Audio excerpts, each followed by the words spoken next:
Hey GED test takers, I'm Alice. I passed the GED reasoning through language arts test, and I'd like to help you pass too. I studied with the Writing for the GED Test series from New Readers Press. Practicing with these books boosted my confidence and helped me to write a great extended response. In the last video, we talked about planning your extended response and writing the first paragraph. Now that you've written your claim statement, it's time to back it up with evidence. In the body of your essay, you will use the evidence you gathered from both passages to support your claim. Choose 2 or 3 ideas and fully explain them. Your goal is to convince the reader that your claim is correct.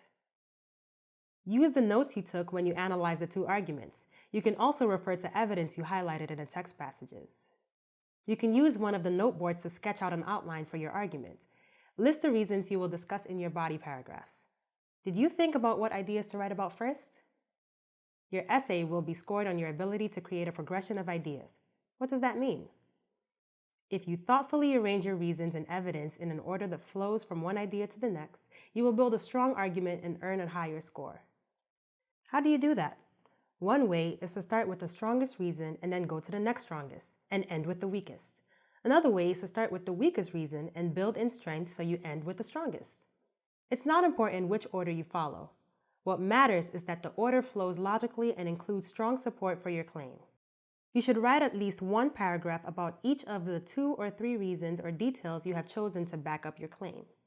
Begin each supporting paragraph with a topic sentence that describes how the evidence supports your claim. Then introduce and state the evidence. The writer says that Mayor Lynn supports her argument with statistics. Then she describes that the statistics come from a program in Seattle.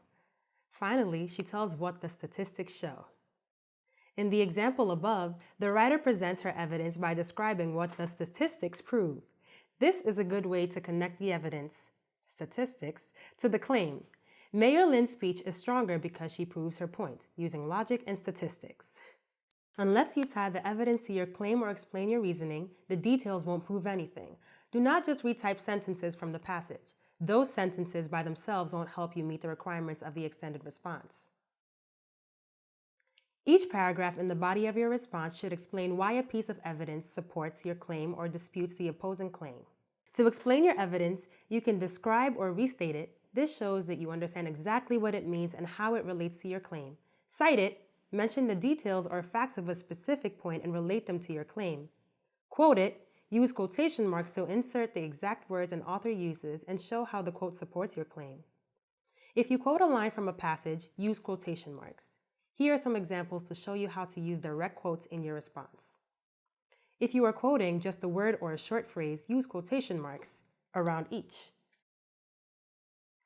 If you need to quote a whole thought or part of a sentence from one of the passages, explain your reasoning. Use quotation marks around the author's words to separate them from your own. Remember to keep quotes brief and explain how they support your point. If you don't explain your reasoning using your own words, there is no proof that you understand the passages. Your response should include evidence from both passages. Explain why the strong evidence support one argument.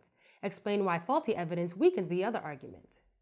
Remember that a fully supported argument includes evidence for and against it. You need to support your argument with good evidence and you need to refute or disprove bad evidence. When you have finished writing your body paragraph, it's time to write the last paragraph. The conclusion is your chance to wrap up your argument by repeating your claim and reasons. This is your last chance to make your case. Here is an example of how you might write your conclusion. In conclusion, Mayor Lynn's argument is much stronger than Mr. Grimley's. Mayor Lynn outlines a clear plan for recycling and uses facts and cites evidence from recent research, while Mr. Grimley mainly cites his own opinions with no research to back up his points of view. Planning and writing your response should take about 25 minutes. Here's a tip to maximize your score. In order to score points on the extended response, you must generate your own sentences and create a logical argument to prove your claim. Just copying lines from the 2 passages or quoting the authors without explaining how the evidence proves your point will not get you a good score. For more practice planning and writing your response, by Writing for the GED Test Book 3 by New Readers Press.